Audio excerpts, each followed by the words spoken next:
والسلام على من لا نبي بعده وأشهد أن لا إله إلا الله وحده لا شريك له وأشهد أن محمدا عبده ورسوله أما بعد. محترم حضرات و خواتین، اسلام دین رحمت ہے اور ہمارے نبی صلی اللہ علیہ وسلم رحمت للعالمین تھے. پوری دنیا والوں کے لیے رحمت بن کر آئے. مسلمانوں کی ذمہ داری ہے کہ وہ جہاں بھی رہیں رحمت بن کر رہیں. کہیں بھی کسی کے لیے بھی زحمت نہ بنے. ایک مثالی مسلمان کی پہچان یہ ہے: المسلم من سلم الناس من لسانه ويده. المسلم من سلم الناس من لسانه ويده والمؤمن من امنه الناس على دمائهم واموالهم. سنن نسائی کی حدیث ہے. کامل مسلمان وہ ہے جس کی زبان اور ہاتھ سے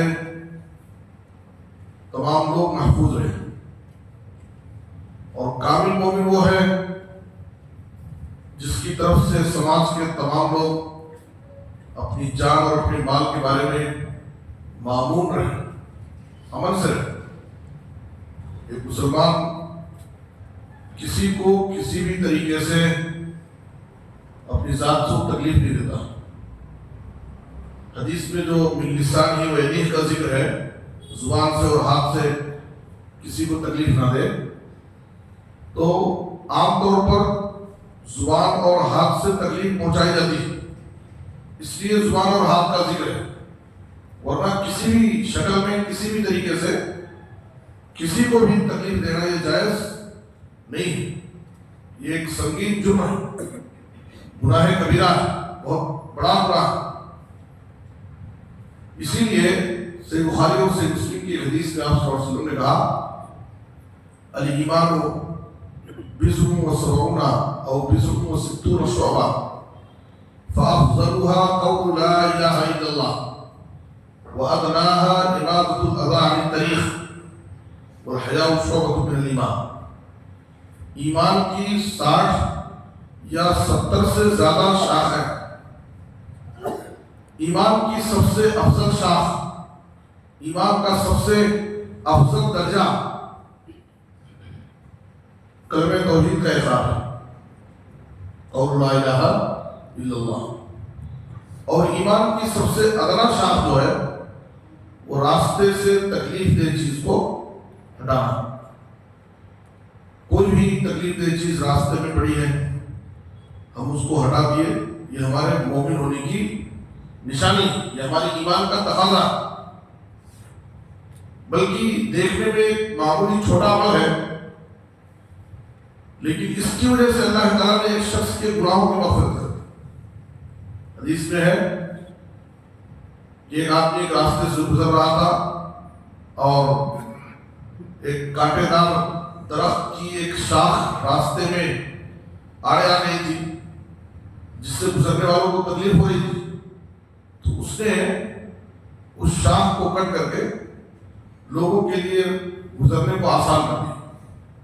حدیث میں ہے فشکر اللہ لہ فغفر لہ. اللہ تعالیٰ نے اس کے اس عمل کی قدر کیا اور اس کی مغفرت کر دی. دوسری حدیث میں ہے لقد رأیت رجلا یتقلب فی الجنہ فی شجرۃ قطعها عن ظہر الطریق کانت تؤذی الناس. میں نے دیکھا کہ ایک شخص جنت کے باغوں میں سیر کر رہا ہے صرف اس عمل کی وجہ سے کہ ایک کانٹے دار جھاڑی تھی جو گزرنے والوں کو تکلیف دے رہی تھی، اس نے اس کو کٹ کر کے گزرنے والوں کے لیے آسانی کر دی. اللہ تعالیٰ اس کی اس عمل سے خوش ہو کر اس کو جنت میں داخل کر دیا. تو آپ غور کیجیے کہ دیکھنے میں ایک معمولی چھوٹا عمل، لیکن اس میں انسانیت کی بھلائی کا ہے. یہ انسانیت کی بھلائی کا کام، لوگوں سے تکلیف کو ہٹانے والا عمل. اللہ رب العالمین نے اس عمل کی قدر کر کے ایک انسان کی مغفرت کر دی اور اس کو جنت میں داخل کر دیا. اس کے مقابلے میں اگر کوئی شخص راستوں میں گزرنے والوں کو کسی بھی طریقے سے تکلیف پہنچاتا ہے تو یہ ایک بڑا سنگین جرم ہے، بہت خطرناک گناہ ہے. نبی صلی اللہ علیہ وسلم نے کہا من آذى المسلمین فی طرقهم وجبت علیہ لعنتهم. اگر کوئی شخص گزرنے والوں کو راستوں میں تکلیف دے گا کسی بھی طریقے سے تو ان کی لعنت اس پر واجب ہو جائے گی. گزرنے والے کو بد دعا کر کے جائیں گے، لان تان کرتے ہوئے جائیں گے تو ان کی لعنت اس کے اوپر واجب ہو جائے گی. دوسری حدیث میں آپ رسول نے کہا اتقوا اللعانین قالوا ومن اللعانان یا رسول اللہ قال الذی یتخلی فی طریق الناس و فی ظلم. دو لعنت کا سبب بننے والی چیزوں سے بچو جو لعنت کا سبب ہے. نبی صلی اللہ علیہ وسلم نے اس کی وضاحت کی کہ جو لوگوں کے راستوں میں یا لوگوں کے سائے میں، جہاں لوگ سایہ حاصل کرتے اٹھتے بیٹھتے، ایسی جگہ پر آدمی گندگی پھیلائے، پیشاب پیخانہ کر دے جس سے گزرنے والوں کو، آرام کرنے والوں کو، اٹھنے بیٹھنے والوں کو تکلیف ہو. دیکھیے راستہ یہ پبلک جگہ ہے. اگرچہ ہمارے گھر کے سامنے روڈ ہے، ہمارے گھر کے سامنے راستہ ہے، جہاں تک ہماری جگہ ہے وہ ہماری ہے. راستہ یہ سب کا حق ہے، یہ سب کی جگہ ہے. کسی بھی طریقے سے اگر ہم راستے میں لوگوں کو تکلیف پہنچاتے ہیں تو یہ لوگوں کی لعنت کا سبب ہے اور بہت ساری شکلوں سے ہم لوگوں کو تکلیف دیتے ہیں. گھر کے غلاظت، کوڑا کرکٹ، گندگی صفائی کر کے پورے گھر کی لا کے راستے میں ڈال دیتے ہیں. یا کہ بسا اوقات بعض جگہوں پر یا بعض مقامات پر چھوٹے بچوں کو ضرورت کے لیے باہر بٹھا دیتے ہیں راستوں میں. ہماری گاڑیاں غلط طریقے سے پارکنگ کرتے ہیں راستوں میں جس سے گزرنے والوں کو تکلیف ہوتی ہے. شادی بیاہ کے موقع پر آپ دیکھیں یعنی راستے بلاک کر دیتے ہیں جس سے گزرنے والوں کو تکلیف ہوتی ہے.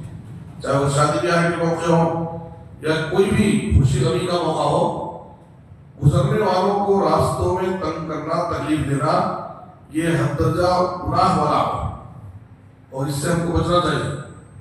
راستہ یہ سب کا، سب کی جگہ ہے.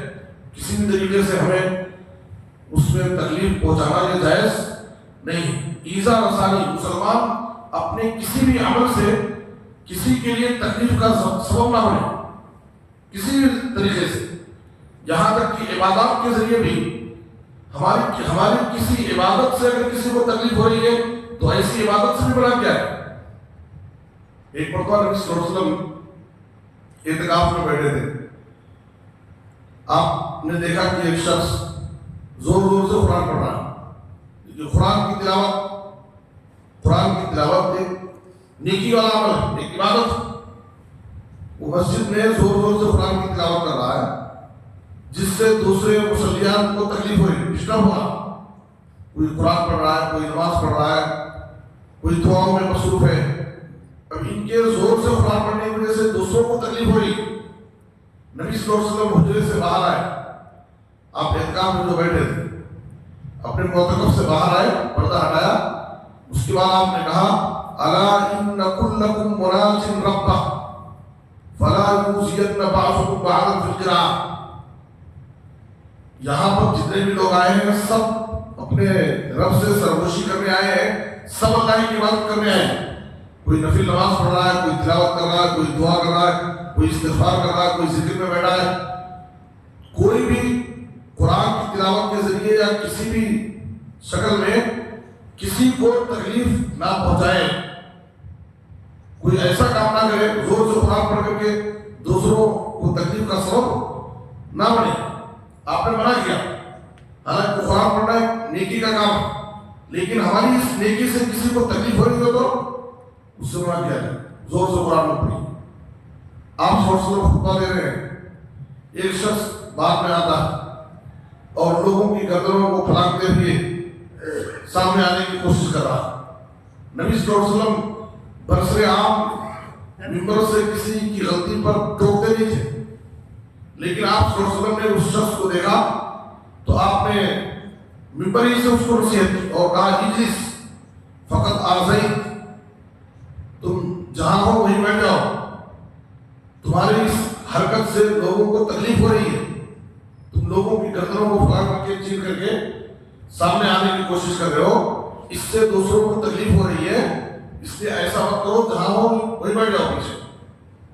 تو کوئی بھی ایسا عمل آپ نے کہا من اکل فوًا او بصلا فلیعتزلنا او لیعتزل مسجدنا فإن الملائکہ تتعصى مما يتعصى منه بنو آدم، اگر کوئی شخص کچی پیاز یا لہسن وغیرہ کھایا ہے جس سے دوسرے مسلیان کو باصوروں کو تکلیف ہو سکتی ہے، تو آپ صلی اللہ علیہ وسلم نے کہا کہ وہ کھا کر استعمال کر کے وہ ہماری مسجدوں میں نہ آئے، اس لیے کہ ایک تو مسلیان کو تکلیف ہوگی اور دوسرے مسلیان کے ساتھ ساتھ فرشتوں کو بھی ان چیزوں سے تکلیف ہوتی ہے جن سے انسانوں کو تکلیف ہوتی ہے۔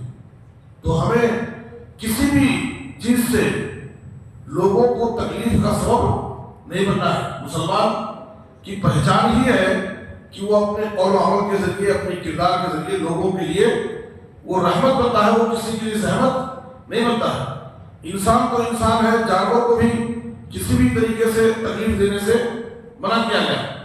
ہم بارہا حدیث سنتے ہیں کہ ایک عبادت گزار عورت، ایک نیک عورت نے ایک بلی پر ظلم کیا، اس کو باندھ کر کے گھر میں رکھ دیا، نہ خود اس کو کھلایا پلایا اور نہ اس کو باہر چھوڑا، وہ بلی مر گئی، اس کی وجہ سے وہ عورت جہنم میں چلی۔ ایک بلی پر اس کی طرف سے زیادتی ہوئی، اس نے اس کو تکلیف دیا اور اس کی وجہ سے اس کو اللہ نے جہنم میں داخل کر دیا۔ عبداللہ بن مسعود رضی اللہ عنہ کہتے ہیں ہم ایک مرتبہ نبی صلی اللہ علیہ وسلم کے ساتھ ایک سفر میں تھے، آپ ضرورت کے لیے باہر گئے، ایک پرندے کا ایک گھونسلہ تھا، اس میں اس پرندے کے دو چھوٹے بچے تھے، ہم نے اس گھونسلے سے اس کے بچوں کو اٹھا لیا، بعد میں وہ پرندہ آیا، اس کی ماں آئی اور گھونسلے میں اپنے بچوں کو نہیں پائی تو ادھر ادھر وہ پریشان ہے، اڑ رہی ہے ادھر سے ادھر۔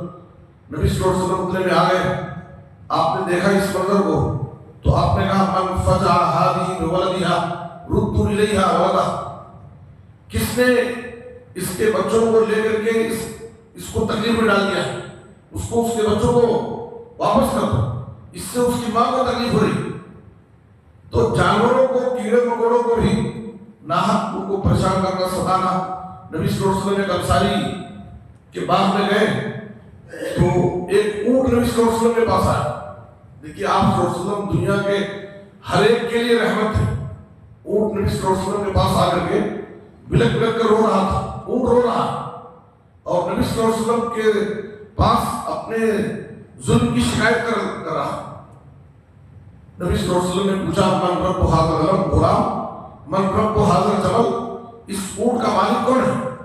تو بتایا گیا کہ ایک انصاری نوجوان ہے، تو اس انصاری نوجوان کو بلایا گیا، اس نبی صلی اللہ علیہ وسلم نے اس سے پوچھا اور اس کو نصیحت کی افلا تتقی فی هذه البہیمہ التي ملکت اللہ ایاہ، اس بے زبان جانور کے بارے میں تم اللہ سے کیوں نہیں ڈرتے؟ یہ اونٹ میرے پاس تمہاری آ کر شکایت کر رہا ہے کہ تم اس سے زیادہ کام لیتے ہو اور تم اس کو بھوکا رکھتے ہو، کھلاتے نہیں کھانا، کام زیادہ لیتے ہو اس اونٹ سے اور اس کو وقت پر کھانا نہیں کھلاتے اور اس کو بھوکا رکھتے ہو۔ یہ اونٹ آ کر کے میرے پاس شکایت کر رہا۔ نبی صلی اللہ علیہ وسلم نے اس نوجوان کو نصیحت کی ایسا مت کرو، چاہے وہ انسان ہو یا حیوان ہو، کسی کو بھی تکلیف دینا اسلام اس کی اجازت نہیں دیتا ہے۔ مسلمان جہاں بھی رہے وہ رحمت بن کر کے رہے، زحمت نہ بنے۔ ہم جس گلی میں رہتے ہیں، جس محلے میں رہتے ہیں، جس شہر میں رہتے ہیں، جس ملک میں رہتے ہیں، یہ اسلام ہمیں اس بات کا مکلف کرتا ہے کہ ہم جہاں بھی رہے مسلمان رحمت بن کر کے رہتا ہے، وہ کسی کے لیے زحمت نہیں بنتا ہے۔ یہ لاؤڈ اسپیکر ہے، لاؤڈ اسپیکر ایک آلہ ہے آواز پہنچانے کا، یہ نعمت بھی ہے اور زحمت بھی ہے۔ ہم اس کے ذریعے دور تک اپنی آواز پہنچاتے ہیں. اگر اس کا صحیح استعمال ہو تو یہ فائدہ، اگر اس کا غلط استعمال ہو تو یہ نقصان بھی.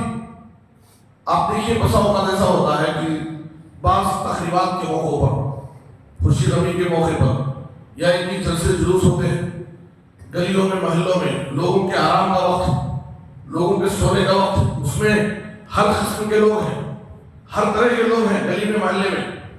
ہم راتوں رات جلسے جلوس کریں، دینی پروگرام بھی اگر ہم کرتے ہیں اور گلی محلے میں ہمارے اس لاؤڈ اسپیکر سے لوگوں کو تکلیف ہو رہی ہے، ان کی نیندوں میں خلل ہو رہی ہے، بزرگ لوگ ہیں، بوڑھے لوگ ہیں، مریض لوگ ہیں، ایسے لوگ ہیں جن کو ڈیوٹی پر جانا ہے، رات میں ان کو سونا ہے، یا ان کی ڈیوٹی کر کے آئے ہیں اور ان کو رات میں سونا ہے، تو ہم کتنے لوگوں کی تکلیف کا سبب بنتے ہیں. اسلام اس کی اجازت نہیں دیتا ہے. آج تو اس وقت ہمارے پاس 5 وقت کی اذانوں کا مسئلہ چل رہا ہے کہ لاؤڈ اسپیکر میں اذان دینا ہے نہیں دینا ہے، باہر مائک رکھنا نہیں رکھنا ہے. ایسے وقت میں بھی لوگوں کو ہوش نہیں آ رہا. یعنی اس کا غیر ضروری استعمال لوگ کر رہے ہیں. اذانوں کے اوپر مسئلہ بھی چل رہا ہے، اذانوں پر مسئلہ چل رہا ہے، اس کے باوجود لوگ یعنی وقت ہو چکا ہے، وقت ختم ہو چکا ہے، رات بھر لوگوں کو تکلیف کا ذریعہ سبب نہیں بننا چاہیے. ہمیں کسی بھی شکل میں مسلمان ایسا نہیں کہ ہماری میجارٹی ہے، پورا محلہ ہمارا مسلمانوں کا ہے تو ہم جیسے چاہے رہیں. یہی کام کرے غیر مسلم کرے، ان کی میجارٹی ہے، ان کا محلہ ہے تو وہ جیسے چاہے کرے، تو ہم ان کے ظلم کی شکایت کرتے ہیں. تو ہمارا علاقہ ہے، ہمارا محلہ ہے تو ہم جیسے چاہے رہیں ویسے. اس کی اجازت اسلام نہیں دیتا ہے. مسلمان جہاں بھی رہتا ہے، جس گلی میں ہو، جس محلے میں بھی ہو، اپنے کسی بھی عمل کے ذریعے وہ کسی کی تکلیف کا ذریعہ نہیں بن سکتا. وہ رحمت بنتا ہے، وہ سہمت نہیں بنتا. اسلام کی تعلیم کیا ہے؟ ارحموا من فی الارض یرحمکم من فی السماء. تم زمین والوں پر رحم کرو. یہ نہیں کہا کہ مسلمانوں پر رحم کرو، تم زمین والوں پر رحم کرو، آسمان والا تم پر رحم کرے گا. یہ اسلام کا قانون ہے. اس لیے ہمیں اس فلسفے کو سمجھنے کی ضرورت ہے کہ مسلمان جہاں بھی رہے، جس گلی محلے میں رہے، وہ رحمت بن کر کے رہے، اور کسی کے لیے زحمت نہ بنے. ہماری ذات سے کسی بھی طریقے سے کسی کو تکلیف نہ ہو، نہ انسان کو، نہ حیوان کو، نہ مسلم کو، نہ غیر مسلم کو. یہی اسلام کی تعلیم ہے اور یہی ایک سچے مسلمان کی پہچان ہے. اللہ سے دعا ہے کہ اللہ تعالیٰ ہمیں اسلام کی اس عظیم تعلیم کو سمجھنے اور اس کے تقاضوں پر عمل کرنے کی توفیق عطا فرمائے. اللہ تعالیٰ ہمیں اس بات کی توفیق دے کہ ہم دنیا والوں کے لیے رحمت بنے، کسی کے لیے زحمت نہ بنے. اللہ ہم سب کو عمل کی توفیق دے. آمین. صلی اللہ علیہ وسلم محمد و آلہ وصحبہ.